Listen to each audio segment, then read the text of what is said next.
साक्षी शिंदे आजच्या बातमीपत्रात आपलं स्वागत। नजर टाकूयात हेडलाईन्सवर। परंपरेला दोघे मारती ठोकर, एक त्या रायगडावर एक चौदार तळ्यावर। छगन भुजबळांची कर्जतमध्ये तुफान फटकेबाजी। राज्यातील पहिली चारा छावणी म्हसवडमध्ये। छावणीत जनावरांसोबत माणसांचीही काळजी, चारा छावणी बनले अनेक शेतकऱ्यांचे घर। राष्ट्रमाता जिजाऊंचा विचार अंगीकारून आदर्श पिढी घडवण्याची गरज, आदिती तटकरे यांचे प्रतिपादन। तालुका दुष्काळग्रस्त जाहीर करण्यासाठी शेतकऱ्यांची पातूर तहसील कार्यालयावर धडक। वकिलावर प्राणघातक हल्ला, तिघांवर तेल्हारा पोलीस ठाण्यात गुन्हा दाखल। माजलगावच्या गंगामसला गावातील जिल्हा परिषदेची शाळा झाली डिजिटल। सम्यक सामाजिक संस्थेच्या वतीने राष्ट्रमाता जिजाऊ यांची जयंती उत्साहात साजरी। छगन भुजबळ यांच्या हस्ते दिनकर भुजबळ संपादित दिनदर्शिकेचे प्रकाशन। आता बातम्या पाहूयात विस्ताराने। परिवर्तन यात्रेच्या निमित्ताने कर्जतमध्ये आलेले राष्ट्रवादीचे नेते छगन भुजबळ यांनी चौफेर टोलेबाजी करत मोदी आणि फडणवीस सरकारला लक्ष्य केले। परिवर्तन यात्रेची सुरुवात रायगडावरून का केली हे सांगताना भुजबळ यांनी शिवरायांनी रयतेचा न्यायनिवाडा केला, तोच निवाडा भीमरायांच्या घटनेमध्ये झाला। परंपरेला दोघे मारती ठोकर, एक त्या रायगडावर एक चौदार तळ्यावर, असे म्हणत भुजबळांनी तुफान फटकेबाजी केली। पंतप्रधान नरेंद्र मोदी यांनी प्रत्येकाच्या खात्यावर 15 लाख रुपये जमा करण्याचे आश्वासन दिले होते। त्याचा खरपूस समाचार घेत 15 लाख आणि वाराणसीतील दिये याबाबत भुजबळ यांनी सांगितलेला किस्सा टाळ्यांची दाद घेऊन गेला। चुनावी जुमला त्या मी चांगला विचारला ना, काय तुम्ही देणार होते ना 15 लाख रुपये, हम 15 लाख रुपये दिए। तर एकाने मला सांगितलं की नरेंद्र मोदी जी आहे त्यांनी वाराणसीमध्ये विचारलं कि मैंने जो है 1 साल में 3 लाख दिए जलाए, 1 साल में 3 लाख दिए, तो 5 साल में कितने? तो लोगों ने बोले 15 लाख दिए। तो दिए कि नहीं 15 लाख फिर?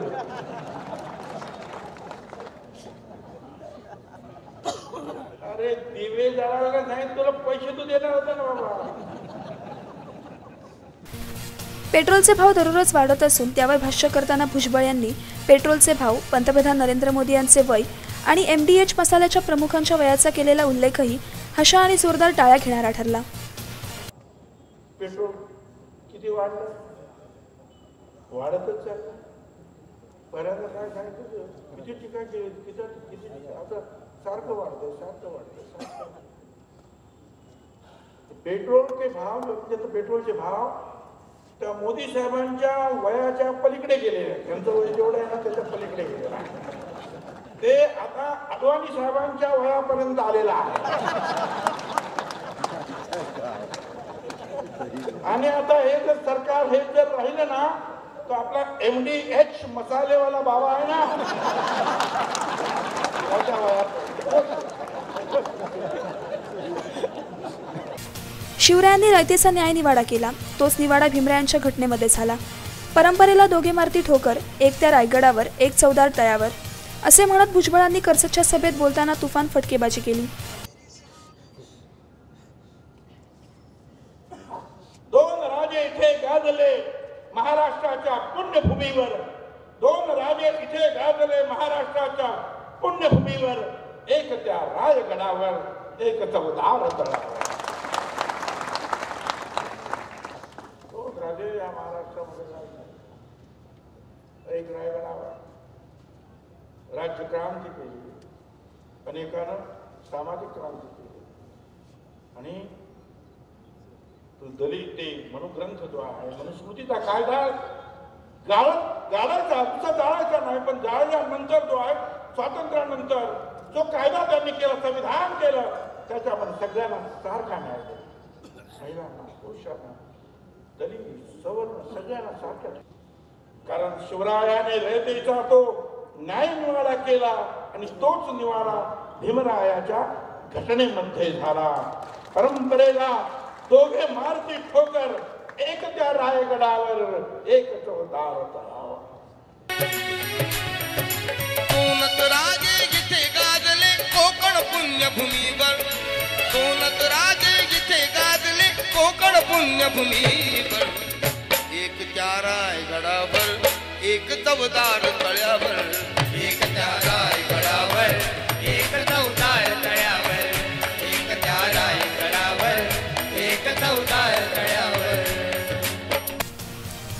कर्जत येथे झालेल्या परिवर्तन सभेत राष्ट्रवादीच्या अनेक नेत्यांनी मार्गदर्शन केले. मात्र छगन भुजबळ यांनी चौफेर फटकेबाजी करत पंतप्रधान नरेंद्र मोदी यांना लक्ष्य करत सभा जिंकल्याची चर्चा सभेनंतर सुरू होती. ब्युरो रिपोर्ट, संवाद मराठी लाईव्ह, कर्जत. जनावरांना कुठेच चारा उपलब्ध होत नसल्याने राज्य शासनाने गंभीर स्वरूपाचा दुष्काळ जाहीर केला असताना सुद्धा प्रशासन शेतकऱ्यांकडे दुर्लक्ष करत असल्याने शेतकऱ्यांनी जनावरांची देखभाल कशी करावी असा प्रश्न निर्माण झाला असून जानेवारी महिना सुरू होताच राज्यातील पहिली खासगी स्वरूपातील चारा छावणी मांडेशी फाउंडेशनने बजाज फाउंडेशनच्या सहकार्याने म्हसवड शहरात सुरू केली आहे. माणमधील म्हसवड हे नेहमीच दुष्काळावर चर्चित राहिलेले गाव पुन्हा चर्चेत आले आहे. त्यात वर्षातील सर्वात कमी पावसाची नोंद देखील इथेच होत असते. नेहमीच सामाजिक आणि शैक्षणिक कार्यात अग्रेसर असलेल्या येथील मांडेशी फाउंडेशनने बजाज फाउंडेशनच्या सहकार्याने म्हसवड शहरातील मेघा सिटी येथे सुरू केलेल्या जनावरांच्या एकमेव चारा छावणीत आठवडाभरातच 5,500हून अधिक जनावरे दाखल झाली असल्याने या ठिकाणी यात्रेचे स्वरूप आले असून जनावरांच्या देखभालीसाठी चारा छावणीतच राहत असलेल्या शेकडो शेतकऱ्यांची देखभाल आता फाउंडेशनच्या माध्यमातून केली जात आहे. गाव 5 गुरं, चारा व्यवस्थित मिळतोय, पाणी आम्हाला नीट मिळाली, अंगावर कांबरून मिळालं, ती काय म्हणते ते आम्हाला शाल मिळाली. पिण्याचे पाणी आणि थंडीपासून बचाव करण्यासाठी गरमागरम ब्लँकेट देण्याबरोबरच त्यांच्यासाठी अल्प दरात वैद्यकीय सेवाही उपलब्ध करून दिली असल्याने आता छावणीच आपले घर बनले असल्याच्या अनेक प्रतिक्रिया शेतकऱ्यांकडून येत आहेत. जनावर घेऊन आलो या, चारा पाणी आम्हाला व्यवस्था केली आहे, सगळं देते ती, आठवड्याला देते ती सगळं. चारा बी देते ती. कधी? वला चारा. काय काय असतो त्यात? ऊस असतो, मका असती, हुंडी असती. दुष्काळ पडला असल्याने जनावरांना चालण्यासाठी जवळपास चारा कुठेच उपलब्ध नाही. त्यामुळे दावणीवरच जनावरांचा हंबरडा सुरू आहे. चाऱ्याअभावी जनावरांची होत असलेली तडफड पाहून बळीराजाच्या डोळ्यात रोज अश्रू उभे राहत आहेत. जनावरांची ही तडफड पाहून बळीराजाचे अश्रू पुसण्यासाठी सर्वप्रथम एक पाऊल पुढे टाकत येथील मांदेशी फाउंडेशनने जनावरांसाठी चारा छावणी सुरू करण्याचा निश्चय केला. त्याला बजाज फाउंडेशनने सहकार्य करण्याचा निर्णय घेतला. मानदेशी फाउंडेशन, जनकल्याण समिती आणि बजाजच्या पूर्ण सहकार्यानं भारतीय समाज या 3-4 संघर्ष समाज संस्थेच्या वतीनं आणि मानदेशी फाउंडेशन वतीनं आम्ही ही चारा छावणी सुरू केलेली आहे. आणि आत्तापर्यंत या चारा छावणीमध्ये जवळजवळ 5,500च्या पुढं आकडा गेला आहे आज. आणि अशी परिस्थिती राहिली, 10 ते 15 दिवसामध्ये अशी परिस्थिती झालेली आहे. 12-13 दिवसाच्या आतच या छावणीमध्ये 5,500 जनावर आले. त्यांना आपण पोळी पेंट आणि ओला चारा उपलब्ध करून दिलेला आहे. आणि अशा परिस्थितीमध्ये अशी जर परिस्थिती राहिली तर माझ्या माहितीप्रमाणे 20,000 जनावर तरी एक 10-12 दिवसात इथे या ठिकाणी येऊ शकतात, अशी भयानक परिस्थिती निर्माण झालेली आहे. ही चारा छावणी राज्यातील पहिली जनावरांची चारा छावणी ठरली आहे. अद्यापही शासनाकडून चारा छावण्या सुरू करण्यासंदर्भात कोणताही ठोस निर्णय जाहीर नसल्याने मांडेशीने सुरू केलेल्या या चारा छावणीत आठवडाभरातच सुमारे 5,000हून अधिक जनावरे घेऊन शेकडो शेतकरी दाखल झाले आहेत.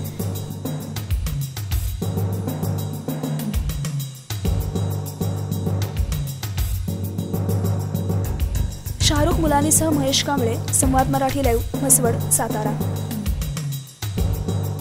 राष्ट्रमाता जिजाऊंचा विचार अंगीकारून आदर्श पिढी घडवणे हेच राजमातेला खरे अभिवादन ठरेल असे प्रतिपादन रायगड जिल्हा परिषदेच्या अध्यक्ष आदिती तटकरे यांनी केले. राजमाता जिजाऊ मासाहेबांचा जन्मोत्सव रायगड जिल्हा परिषद आणि पाचाड ग्रामस्थांच्या पुढाकाराने प्रबोधनात्मक तसेच वैचारिक कार्यक्रमांनी साजरा करण्यात आला. यावेळी अभिवादनपर कार्यक्रमात तटकरे बोलत होत्या. माणगाव ते महाड पाचाड या मार्गे जिजाऊंची उत्सव मूर्ती रथातून वाजत गाजत आणण्यात आली. संभाजी ब्रिगेडच्या पुढाकाराने काढण्यात आलेली रथयात्रा लक्षवेधी ठरली. यावेळी आमदार भरत गोगावले यांनी देखील राजमाता जिजाऊ मासाहेबांच्या जीवनकार्यावर प्रकाश टाकला. खऱ्या अर्थाने आपल्या सर्वांसाठी एक दुर्दैवी बाब आहे, कारण आतापर्यंत आपण जर बघितलं तर रायगड जिल्ह्यामध्ये या घटना कमी प्रमाणात होत होत्या. पण माझी या निमित्ताने विनंती राहील, म्हणजे आज आपण खरं तर जयंती उत्सवासाठी आलेलो आहोत. शासनाची सुद्धा त्या ठिकाणी जबाबदारी आहे, सुरक्षा सुद्धा महिलांसाठी ही वाढली पाहिजे. पण त्याचबरोबर एक व्यक्ती म्हणून आपण निश्चितपणाने प्रबोधन करण्याची गरज आहे. ही आणखीन वाढावी, परंतु आम्ही कुठच्या ना कुठच्या तरी एका महिलेचा आम्ही पुण्यतिथीच्या दिवशी हा कार्यक्रम करत असतो, तिचा गौरव करत असतो। तिथे विविध लोक आलेले ते काय प्रावीण्य मिळवले असतील किंवा ज्यांनी चांगलं काम केलं त्यांना आम्ही त्या गौरवत असतो। आणि आता जे आपण सांगितलेलं आहे की राजमाता जिजाऊ माँसाहेबांच्या नावाने पुरस्कार दिला जावा, ह्यासाठी आम्ही कटिबद्ध आहोत। पुढच्या वेळेला त्याचा निश्चित विचार करून आम्ही तो सुरू करू।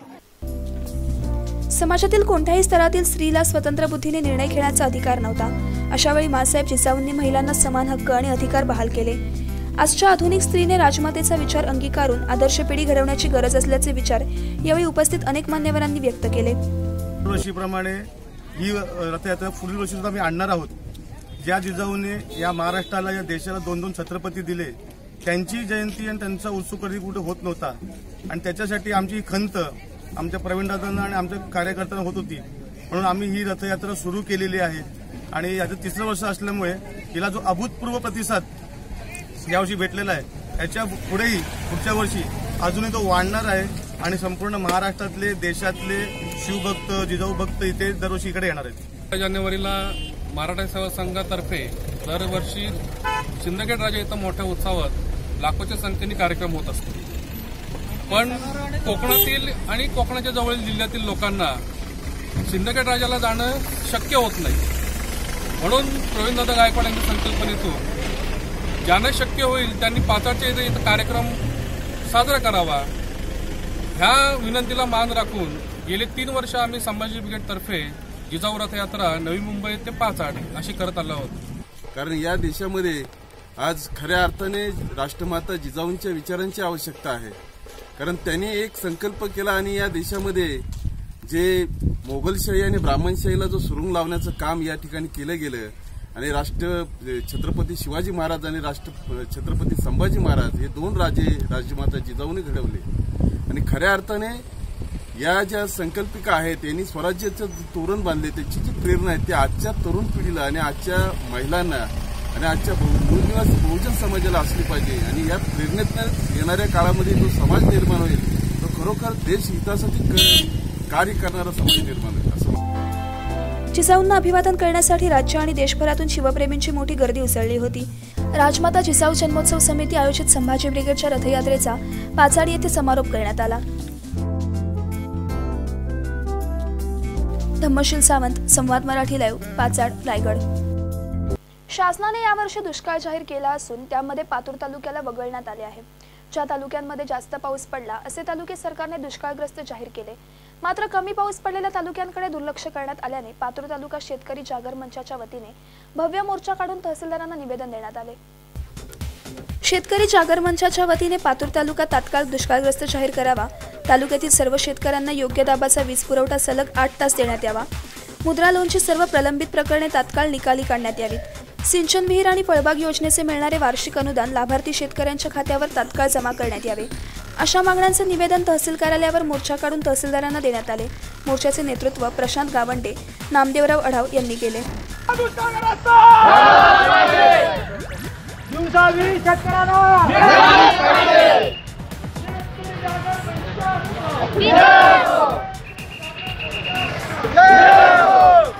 उद्धव भराडे, संवाद मराठी लाईव्ह, पातूर, अकोला। बातमीपत्रात वेळ झाली छोट्याशा विश्रांतीची। कुठेही जाऊ नका, पाहत राहा संवाद मराठी लाईव्ह। श्री गणपती संस्थान महड, तालुका खालापूर, जिल्हा रायगड। श्री वरद विनायकाच्या भक्तांसाठी भक्त निवासाची सोय, स्वच्छता आणि 24 तास गरम पाणी, सीसीटीव्हीची नजर। आगाऊ नोंदणीसाठी संपर्क करा 02192 26 69 12 72 76 47 38 54। विश्रांतीनंतर बातमीपत्रात आपलं पुन्हा एकदा स्वागत। पाहूयात उर्वरित घडामोडी। तेल्हारा येथील ॲडव्होकेट मनोज राठी यांच्यावर प्राणघातक हल्ला केल्याप्रकरणी पोलिसांनी राणेगाव येथील उमेश कुकडे आणि अन्य 2 अनोळखी इसमांवर विविध कलमान्वये गुन्हा दाखल केला आहे। पोलीस सूत्रांनी दिलेल्या माहितीनुसार ॲडव्होकेट मनोज राठी 8 जानेवारीला दुपारी 2 वाजता तेल्हारा येथील आरके बारमध्ये जेवण करीत असताना त्यांना गुप्ती फायटरने डोक्यावर आणि पाठीवर मारहाण करत जीवे मारण्याचा प्रयत्न केला। या प्रकरणी गुन्हा दाखल झाला असून पोलीस तपास करीत आहेत। निलेश किरतकार, संवाद मराठी लाईव्ह, अकोला। माजलगाव परिसरातील बहुतांश शाळा डिजिटल म्हणून घोषित असल्या तरी लोकसहभाग आणि 4थ्या वित्त आयोगाचा निधी मोठ्या प्रमाणावर खर्च केला जात आहे। त्याचेच एक उदाहरण म्हणून माजलगाव तालुक्यातील गंगामसला गावातील जिल्हा परिषद शाळा डिजिटल झाली आहे. ग्रामीण भागातील पालक आपल्या पाल्याला शहरातील इंग्लिश स्कूलमध्ये ॲडमिशन घेतात, पण इथे तर इंग्लिश स्कूलमधील 18 विद्यार्थ्यांनी गंगामसला येथील जिल्हा परिषद शाळेत ॲडमिशन घेतले आहे. ही शाळा परिसरात आदर्श म्हणून ओळखली जात असून नवनवे उपक्रम येथे राबवले जात आहेत.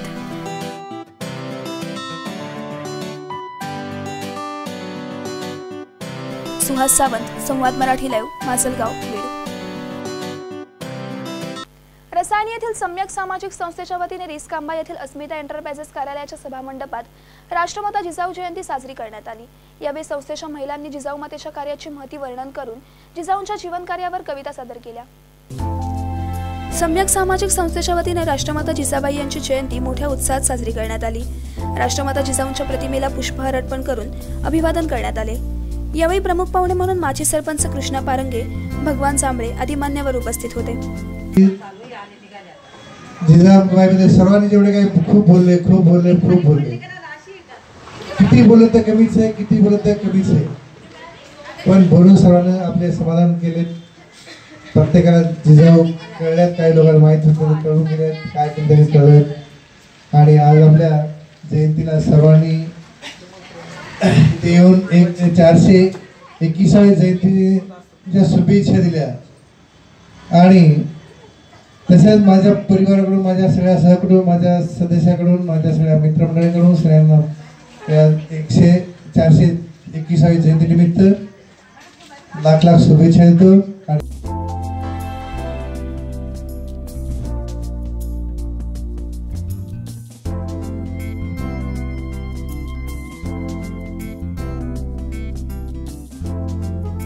राकेश खराडे, संवाद मराठी लाईव्ह, रसायनी. समता परिषदेचे कार्यकर्ते दिनकर भुजबळ यांनी संपादित केलेला उत्साह या दिनदर्शिकेचे उद्घाटन समता परिषदेचे अध्यक्ष आणि माजी उपमुख्यमंत्री छगन भुजबळ यांच्या हस्ते नुकतेच करण्यात आले. दिनदर्शिका पाहिल्यानंतर छगन भुजबळ यांनी संपादक दिनकर भुजबळ आणि दिनदर्शिकेचे कौतुक केले. कर्जत येथील परिवर्तन सभेसाठी आलेल्या छगन भुजबळ यांनी उत्साह या दिनदर्शिकेचे प्रकाशन केले. या दिनदर्शिकेचे संपादन गेली काही वर्ष समता परिषदेचे ज्येष्ठ कार्यकर्ते दिनकर भुजबळ हे करीत आहेत. या प्रसंगी समता परिषदेचे कोकण विभाग अध्यक्ष राजू जाधव, किशोर पाटील, संपर्क प्रमुख हेमंत पाटील यांच्यासह समता परिषदेचे कार्यकर्ते उपस्थित होते. उत्साह या दिनदर्शिकेचं प्रकाशन साई रिसॉर्ट येथे खोपोलीतील मान्यवरांच्या हस्ते करण्यात आले. या प्रकाशनासाठी महाराष्ट्र राज्याचे माजी उपमुख्यमंत्री भुजबळ साहेब येणार होते, परंतु त्यांना कर्जत येथे होत असलेल्या निवडणुकीच्या पार्श्वभूमीवर त्यांचं महत्त्वाचं आणि शेवटचं भाषण असल्यामुळे त्यांना वेळ कमी भेटल्याने ते कर्जत येथे घाईघाईने गेले. परंतु आम्ही सर्व मंडळी कर्जतला गेल्यानंतर कर्जतमध्ये माननीय भुजबळ साहेबांच्या हस्ते उत्साह या दिनदर्शिकेचं चांगल्या पद्धतीनं प्रकाशन करण्यात आले.